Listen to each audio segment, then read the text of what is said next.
Imaginemos por un momento la siguiente situación. Se ponen a la venta las entradas para el concierto más caro de la historia. Ujú. Los precios son, pues, absolutamente prohibitivos. Un auténtico disparate. La lógica económica más básica dicta que la fila debería vaciarse en minutos. Claro, si algo es carísimo, menos gente lo compra. Es una regla universal. Eso es. Pero en lugar de eso, la cola da la vuelta a la manzana. Crece cada día. Y la gente se pelea por entrar. Ya es una imagen que rompe por completo cualquier manual básico de economía, porque cuando el precio sube de esa manera, pues se supone que actúa como una válvula de escape para enfriar el sistema. Pues a ver, esta es exactamente la radiografía del mercado residencial en España ahora mismo. Totalmente. En el año 2025 se superaron las 714.000 transacciones de vivienda. O sea, hablamos del nivel más alto desde 2007. Una barbaridad. Cualquiera que mire el titular diría que estamos en una fiesta absoluta, en un momento de euforia. Pero la realidad bajo esa cifra récord es de una tensión extrema. Sí, hay mucha presión ahí debajo. Y por eso la misión de este análisis a fondo es desentrañar esta aparente contradicción. Vamos a intentar entender cómo es posible que se venda más que nunca cuando comprar es más difícil que nunca. Me parece el enfoque perfecto. Para ello, nuestra hoja de ruta, nuestra fuente principal hoy, es el recién publicado informe inmobiliario del primer semestre de 2026, elaborado por CajaBank Research. Y el verdadero valor de adentrarse en las páginas de este informe específico es que nos permite ver las costuras del mercado. O sea, no se queda en el simple número de ventas. Ya va mucho más allá. Exacto. Lo que el documento refleja es un choque frontal a toda velocidad. Es una colisión entre una demanda que parece no tener freno y una oferta que resulta ser sorprendentemente rígida. Pues vamos a desglosar todo esto paso a paso. Para cualquiera que nos escuche y esté intentando alquilar un piso, para independizarse o buscando comprar su primera casa hoy en día, entender estos mecanismos es fundamental. Es vital, sí. Pero antes de sumergirnos en la falta de viviendas, en por qué no hay grúas por todas partes, creo que el primer misterio a resolver es quién está comprando casas a este ritmo tan salvaje. Claro, porque 500.000 largo de casas vendidas no es una anécdota, precisamente. Efectivamente, ¿de dónde sale tanta gente comprando? Pues para entender ese volumen hay que mirar más allá de la economía y fijarse en la demografía. A ver, explícame eso. Esas más de 714.000 compraventas en 2025 suponen un crecimiento del 11,5% respecto al año anterior. Y el motor principal, según los datos, es que España ha estado sumando alrededor de 500.000 nuevos habitantes al año desde 2021. Madre mía, 500.000 de personas nuevas cada año. Justo. Es una presión demográfica constante. Hay 500.000 de personas necesitando un techo que se suman a la población que ya buscaba emanciparse.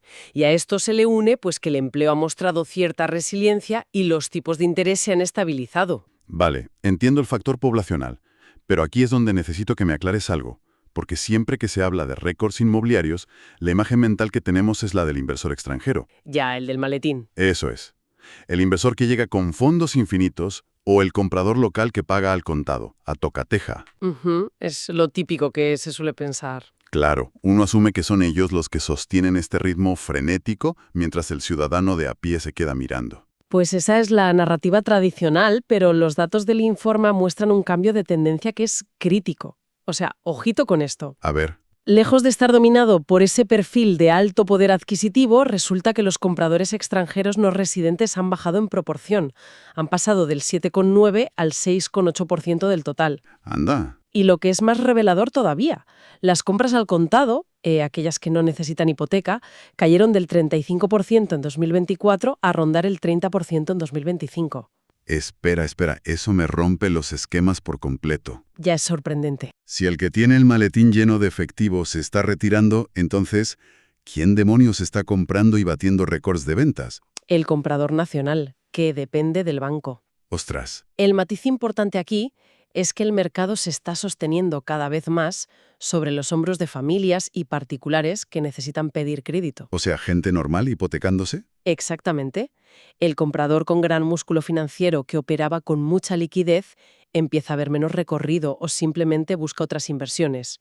Así que quien empuja la estadística es el comprador hipotecado. Ya, pero eso genera una vulnerabilidad enorme, ¿no? Brutal. Al depender del crédito en un entorno de precios tan altos, el sistema se vuelve muchísimo más sensible a cualquier turbulencia en el empleo o en las finanzas personales. Totalmente. Es que es como el juego de las sillas musicales, pero la música va cada vez más rápido. Tal cual. Los precios suben y los que corren alrededor de las sillas ya no son inversores relajados, sino familias nacionales que logran mantener el ritmo pero lo hacen con la lengua afuera, endeudándose al límite. Con un esfuerzo gigantesco, sí. Y eso nos lleva a la gran pregunta. Porque, a ver, si hay tantísima gente desesperada por conseguir una de esas sillas musicales, y encima están dispuestos a endeudarse, la regla básica dice que alguien debería estar fabricando más sillas. Lógico. Deberíamos ver a los constructores lanzándose a edificar sin parar en cada esquina. ¿Qué está fallando ahí? Pues lo que falla es que la maquinaria de producción está completamente atascada. Y las cifras del informe de CaixaBank Research lo ilustran con una claridad que da un poco de miedo, la verdad. A ver, saca los datos. El documento cruza dos variables muy sencillas. Creación de hogares frente a viviendas terminadas. ¿Vale? Desde 2021 en España se han creado más de 1.200.000 nuevos hogares. ¿Sabes cuántas viviendas se han terminado de construir en ese mismo periodo? Uf, a ver, dime. Apenas 474.000. Un momento. Vamos a hacer la cuenta de la vieja. Venga. Si se forman 1.200.000 hogares y solo se entregan 474.000 llaves, estamos hablando de un agujero negro de más de 730.000 viviendas. Exacto. Es casi 3/4 de casas que la sociedad necesita y que físicamente no existen. Pero a ver, si yo soy un promotor inmobiliario y veo esa demanda, vamos, se me hacen los ojos chiribitas. ¿Por qué no construyen? ¿No les dan permiso a los ayuntamientos o qué pasa? Curiosamente, el permiso inicial sí lo tienen. Fíjate que el informe detalla que los visados para iniciar obra nueva en 2025 subieron a 162.200 unidades. O sea, ¿qué permisos hay? Sí, es la cifra más alta desde 2008. O sea, intención de construir hay. Hay proyectos dibujados en los despachos de los arquitectos y presentados. Y entonces, si hay récord de visados, ¿dónde narices está el problema? El problema es el embudo. Tener el visado es solo la línea de salida. De esas más de 160.000 viviendas visadas, en los últimos 12 meses analizados, apenas se terminaron 83.500. ¡Qué barbaridad! ¡Menuda caída! Es la mayor brecha registrada entre lo que se planea y lo que realmente se termina desde el año 2010. La tasa de fracaso o de retraso es brutal. O sea, esto es como intentar pasar a un elefante por una puerta giratoria. Qué buena comparación, sí. Claro. El elefante es ese enorme volumen de visados y planos que quieren convertirse en edificios, pero la puerta giratoria simplemente no da de sí para que pase algo tan grande. Tal cual. ¿Qué son exactamente esos cristales de la puerta giratoria contra los que chocan los constructores? Pues son una acumulación de barreras estructurales. La primera de todas y la más crítica es la falta de lo que en el sector llaman suelo finalista. Detengámonos ahí un segundo porque ese es un término que se escucha un montón en las noticias, pero a veces cuesta visualizar. Claro. ¿Qué diferencia hay entre tener suelo normal, un terreno cualquiera, y tener suelo finalista? Pues es una diferencia abismal. Tú puedes tener un descampado inmenso a las afueras de una ciudad, pero eso no sirve para construir mañana. Ya es solo campo. Exacto. Para que ese terreno se convierta en suelo finalista, necesita haber pasado por años, a veces más de una década, de aprobaciones urbanísticas. Madre mía, una década. Sí. Necesita tener un plan general aprobado, calles delimitadas, conexiones de alcantarillado, permisos medioambientales, acceso a la red eléctrica, vamos, todo. El suelo finalista es aquel donde, legalmente y físicamente, mañana mismo puedes meter una excavadora y empezar a echar hormigón. Y el problema es que de ese suelo no hay casi nada disponible en las zonas donde la gente realmente quiere vivir. Claro. Convertir un trozo de tierra en un lugar legalmente habitable es un infierno burocrático, por lo que veo. Un infierno literal. ¿Y qué más atasca ese embudo aparte del suelo? Pues suma eso una lentitud administrativa desesperante para cualquier licencia, una escasez crónica de mano de obra cualificada en la construcción y, ojo, el coste de los materiales. Claro, los materiales han subido una barbaridad. Y aquí el informe introduce un factor de riesgo adicional que es interesante. CaixaBank Research menciona que la escalada bélica entre Estados Unidos, Israel e Irán supone una amenaza directa de encarecimiento para los materiales intensivos en energía. Ojo, y hago un inciso vital aquí para quien nos escuche. Sí, dime. Estamos mencionando esto estrictamente porque es el análisis que hace la fuente sobre las cadenas de suministro y los costes de producción, Eso es. sin entrar a valorar en ningún caso el conflicto geopolítico en sí mismo. Nos ceñimos al impacto económico que señala el informe. Por supuesto, totalmente de acuerdo. Y volviendo a la mecánica de cómo impacta eso, supongo que si sube la energía, fabricar una viga de acero o hacer cemento se vuelve muchísimo más caro. Energía. Si los costes se disparan en medio de una obra que ya iba retrasada por la burocracia, los presupuestos saltan por los aires. Lógico, el promotor se asusta. Muchas promociones se paralizan o directamente deciden no empezar el proyecto porque el margen de beneficio desaparece ante tanta incertidumbre. Vale, entiendo el cuello de botella general. Pero al leer los datos hay algo que roza lo cómico si no fuera un drama para tanta gente. A ver, ¿qué has visto? Este agujero negro de 730.000 casas no está repartido a partes iguales por todo el país. Es un problema súper concentrado, ¿verdad? Totalmente. Estamos ante un desajuste geográfico severo. Ujú. El 49% de todo ese déficit nacional se concentra en tan solo 5 provincias. Solo 5. 5. Madrid, Barcelona, Valencia, Alicante y Murcia.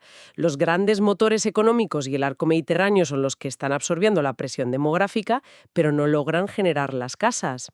Pero fíjate en el contraste que plantea el informe, porque aquí es donde mi cabeza hace cortocircuito directamente. Cuéntame. Las provincias con el mayor déficit relativo, o sea, donde la brecha entre la gente que llega y las casas que se hacen es peor, son lugares como Tarragona, Castellón, Murcia o Almería. Sí, los datos lo dicen claro. Allí los visados nuevos no cubren ni el 10% de lo que se necesita.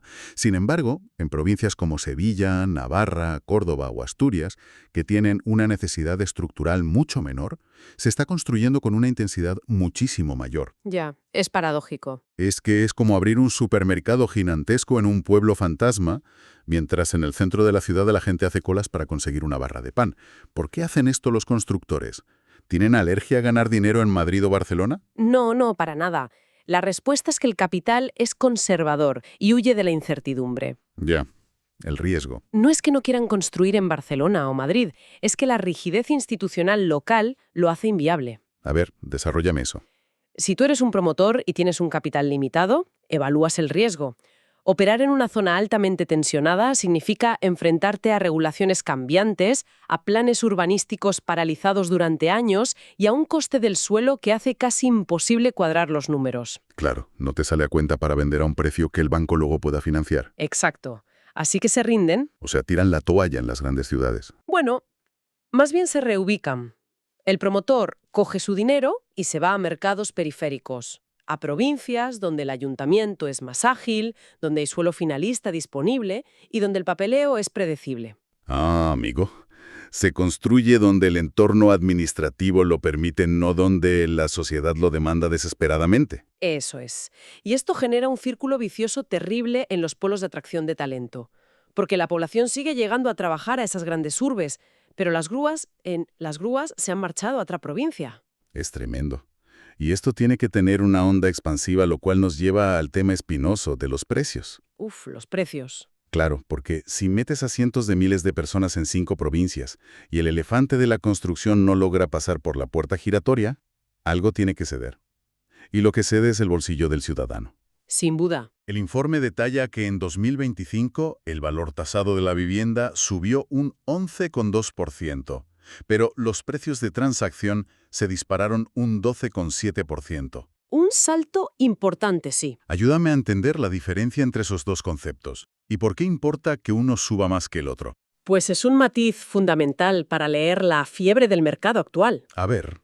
El valor tasado es la evaluación oficial que hace un perito para el banco. Es una mirada conservadora, técnica, basada en metros cuadrados y comparativas de la zona para decidir cuánto riesgo asume el banco al dar la hipoteca. Vale, eso lo entiendo. Es el valor frío sobre el papel. Exacto. Sin embargo, el precio de transacción es lo que finalmente se firma en la notaría. Es el dinero real que cambia de manos. O sea, la desesperación del comprador en estado puro. Exactamente. Cuando el precio de transacción crece más rápido y por encima del valor de tasación, lo que estamos viendo es a compradores peleándose por el mismo piso. Ya entran en guerra de pujas. Hacen ofertas por encima del valor prudente que dicta el banco y tienen que poner la diferencia de su propio bolsillo porque el banco no va a financiar esa prima de desesperación. ¡Qué locura! Es el síntoma más claro de un mercado donde la escasez dicta las normas. Y esto no se queda solo en el centro de las grandes ciudades. El informe habla de una difusión espacial. Yo me imagino esto como tirar una roca enorme en un estanque. Buena imagen. La roca cae en el centro de Madrid o en la costa de Málaga. El impacto inicial hace que los precios en ese epicentro revienten. Sí, suben en picado. ¿Y entonces qué pasa? Pues que esas ondas en el agua, esa subida de precios, empiezan a expulsar a la gente. El comprador que no puede permitirse el centro se va al primer anillo metropolitano. Justo. Al llegar allí, encarece ese barrio, expulsando a su vez a los vecinos originales hacia un segundo anillo y luego a un tercero. Es que la analogía de la onda expansiva es perfecta para ilustrar lo que dice el informe. A diferencia de la burbuja previa a 2008, donde se construía y se encarecía todo el territorio nacional casi por igual, hoy vemos un mercado a dos velocidades. Y geográficamente muy fragmentado, además. Totalmente. Hay subidas fulgurantes de 2 dígitos en zonas turísticas y hubs económicos como Baleares, Málaga o Madrid, que irradian hacia sus periferias. Mientras que en otros sitios no pasa nada. Exacto. Mientras tanto, en provincias de interior, como Ciudad Real o Zamora, los precios crecen de forma moderada o incluso se estancan. La presión viaja físicamente buscando alternativas viables. Y donde esa onda expansiva golpea con más crueldad es en el mercado del alquiler. El informe de CaixaBank Research incluye un indicador nuevo basado en recibos domiciliados. Y aquí es donde se ve realmente la fractura de la sociedad. Sí, los datos del alquiler son demoledores. Si tú ya estabas de alquiler, la cosa parece contenida, ¿no? Así es, los datos de los recibos muestran que los contratos de alquiler que simplemente se renuevan o se actualizan mantienen subidas moderadas. Vale. Están en gran medida ligadas a la inflación o contenidos por diversas limitaciones regulatorias. El inquilino que lleva años en la misma vivienda experimenta una subida, pero es relativamente manejable. Claro, el drama llega cuando intentas entrar de cero, cuando te mudas por trabajo o te quieres ir de casa de tus padres. Para ese nuevo entrante, el escenario es radicalmente distinto. Los datos muestran que los nuevos contratos de alquiler firmados en 2025 registran subidas de 2 dígitos. Madre mía, de 2 dígitos. El salto de precio respecto a lo que pagaba el inquilino anterior es enorme, y esto provoca que el esfuerzo financiero, es decir, el porcentaje del sueldo que un hogar tiene que destinar solo a pagar el alquiler, roce el 30% en la mediana del país. Y ojo que eso es la mediana, lo que significa que esconde extremos muchísimo peores. Exactamente. Para los jóvenes urbanos en esas 5 provincias tan tensionadas, destinar solo el 30% del sueldo al alquiler es casi ciencia ficción. Estarán en cifras muchísimo más altas. Totalmente. Lo que genera esta dinámica es una paralización brutal de la movilidad laboral y vital. Estamos ante un mercado fracturado y protegido para los que ya están dentro, ya sea con una hipoteca a tipo fijo de hace 5 años o con un alquiler antiguo. Para ellos su vivienda es un refugio financiero. Pero para quien busca entrar hoy, se encuentra con un muro de contención casi inescalable. Y según las proyecciones para 2026 y 2027, dado ese agujero de 730.000 viviendas que mencionamos al principio, los precios no van a bajar. Seguirán subiendo. Seguirán subiendo, sí. Probablemente el ritmo de esa subida comience a suavizarse, pero no porque el mercado se inunde de casas nuevas de repente. Ah, ¿no? Entonces, ¿por qué? Por puro agotamiento financiero. Las familias tienen un límite máximo en su capacidad de endeudamiento. Llega un punto en que simplemente el comprador nacional a crédito del que hablábamos antes ya no da más de sí por mucha desesperación que tenga. Pues recopilando todo este campo de minas de datos que nos ofrece el informe, creo que hay una conclusión principal que cualquier persona que nos escuche debe grabar a fuego. A ver, ¿cuál es? No estamos en 2007. No estamos viviendo un déjà vu de una burbuja especulativa inflada por crédito basura y bancos regalando dinero. Esto es algo distinto y en cierto modo más difícil de solucionar. Es vital comprender esa diferencia. En una burbuja impulsada por crédito fácil, el aire acaba saliendo cuando el grifo del dinero se cierra y los precios se desploman rápido porque en realidad había un exceso de casas. Claro. Lo que tenemos ahora es una crisis de escasez física real y tangible. Es un problema de oferta ahogada por la burocracia, la demografía y la falta de planificación del suelo. Exacto. Hay un muro de hormigón entre el volumen demográfico del país y la respuesta de los ayuntamientos y el ladrillo. Así es. Así que para quien esté pensando en retrasar la compra de una vivienda esperando un desplome inminente de los precios a mitad de valor, similar al que ocurrió hace 15 años, los datos sugieren que podría ser un error de cálculo muy doloroso. Desde luego.